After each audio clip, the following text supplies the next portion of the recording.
And now, it's time for another Dice Tower review with Tom Vasel. Hey everybody, I'm Tom Vasel, and welcome to the Dice Tower. Today we're taking a look at a little card game called Letterpress. Now when I played Letterpress, a word game in which you're drafting cards to build words, I said, man, this really sounds familiar, and lo and behold, it is based on an older word game that I believe Sam Healy reviewed a year or so ago. But I hadn't played that one, I just heard about it. So this is a brand new direction for me. Robin David's game Letterpress from Osprey Game. Like I said, it's a game in which you're drafting cards and then building a word. Here's how it plays.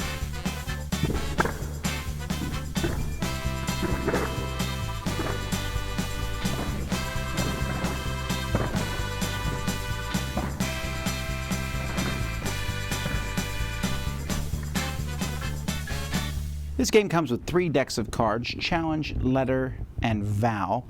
And at the beginning of each of the rounds, you're going to place out 3 cards from the challenge, 2 cards from the letter, and 1 from the vowel. Then you're going to take 5 cards from the letter deck and give them to each person. So I'm going to look at these letters and I'm going to pick one to keep. I'm going to draft one. So here I might keep the M. I'll then pass the 4 cards to the person on my left. Person to my right will pass me 4 cards. Ooh, you'll notice there are some vowels in here. I could use another vowel, so I'll take the O. Then passing those on. Then you get 3 cards. Oh, X is a lot of points, but how many words have X in it? Well, I think I might be able to use that one, so I'll pass it on. If I get an N, that would help too. Ooh, I did get an N. How lucky was that?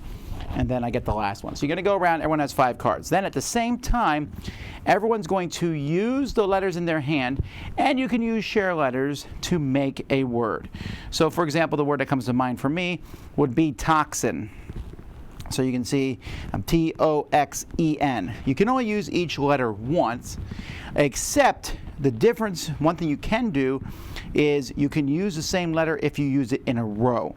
So I could have wrote the word feet, for example, using F-E-E-T. So you can double a letter if you want to.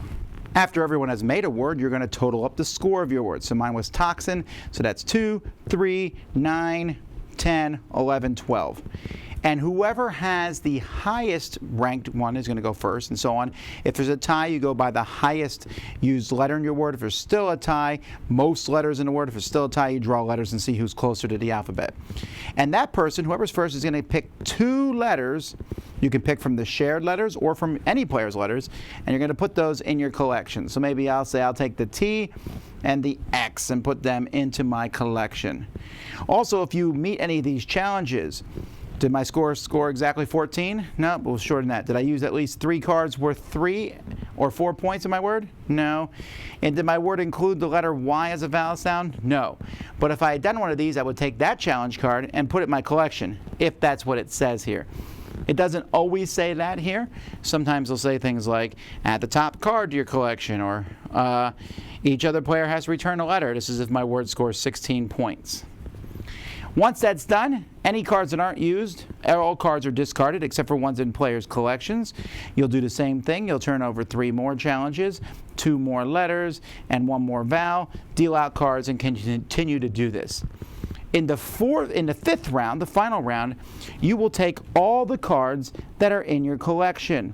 So as the game goes by, maybe I've collected these here. So I have T, X, R, D, G, N, C, and U. Now remember, you're going to get either 2 or 1 card at the end of every round. Highest one gets 2. Second highest gets 2 if you're playing with more than a certain number of players, or else you get 1. But everyone's going to get cards and add them to your collection. So you'll have a minimum of 5 cards in your collection. Challenges also get added to your collection, and they can be worth letters, or sometimes, like you see this one here, is a dual set of letters, i.e. And you'll also have shared letters in the final round. In the final round, you use the letters from your collection. You don't draft at all, plus the shared ones, and then you add up your scores. The biggest final score there in that round wins. Doesn't matter how well you did the rest of the time. Your final word determines the winner of the game. The cards in this game are fine quality. They could be better. I would have preferred linen finish for a game you're going to be beating up the cards that much.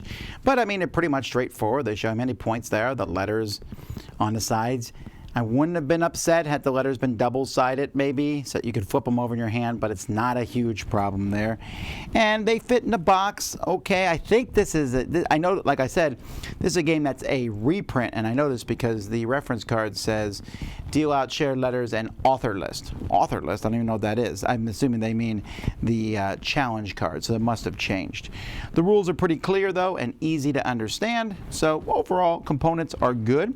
My biggest complaint is that the cards fit very well, they fit pretty tight in the one side, and I had to turn the box over, and even then all the cards don't come out. But that's an easy thing. Just get rid of this insert. So Letterpress is a word game, and it falls into the whole Scrabble territory, or Boggle, or whatever game you like, where you get some letters and make a word out of them. It is literally the same thing as that. The differences here are you draft your word. So you get your cards, you get 5 cards, which could be a mix of vowels and consonants. I played rounds where I got a whole pile of vowels. I played games where there was almost no vowels, just the one that's out there. There's always at least one vowel. So you get the vowels and consonants, and then you look at the letters out there, and you start building a word in your head with those 4 letters. The one you're going to keep, plus the 3 out there, if possible. And then you pass them and do the same thing, and hopefully you build up a word. It doesn't always work out. I've never been in a situation where you couldn't build anything, right? There's always, you can build cat or something. I've seen some people get really close to it before, but at the end of the day, did I spell toxin right? I wonder if it's T-O-X-I-N. Anyway, it doesn't matter. At the end of the day, it's just like Scrabble, where you're collecting, you build the words. Here, you pick them a little bit at a time. Okay, then there's the challenges, so you definitely look at the challenges and say, can I do that? I'm not a huge fan of all the challenges, like the one that says, make a word that's exactly 16 points. Sure, if I get the letters and I can, that I can pull that off. Ones that say used more vowels than every other player, that's different. I can kind of try to deliberately do those challenges. So the challenges are fine. But what's going to throw off some people, and it definitely threw off some of the people I played with, is that the whole game doesn't matter until that final word. Now, yes, the whole game is building up to building that final word, but I don't care how great your first 3 words were. Only the 5th word counts. That's the one that ends the game. I like the concept. I like that it's not too long. Yes, some people could take forever in drafting. Yes, I think the quality of the components could have been slightly higher. And yes, I think they could have switched drafting and had you go left one round and right the next round. But those are all minor things. As it is, I think it's a pretty good little word game that you'll be able to bring. You have to like word games. If you don't like letters, there have been word games in the past, like paperback and hardback and things like that, that I said, hey, if you don't like words, you still might like the game. No, here you have to like building words. But if you do, this could have been called card Scrabble almost to some degree. And I think a lot of people are going to enjoy it. Dice Tower Judgment approved.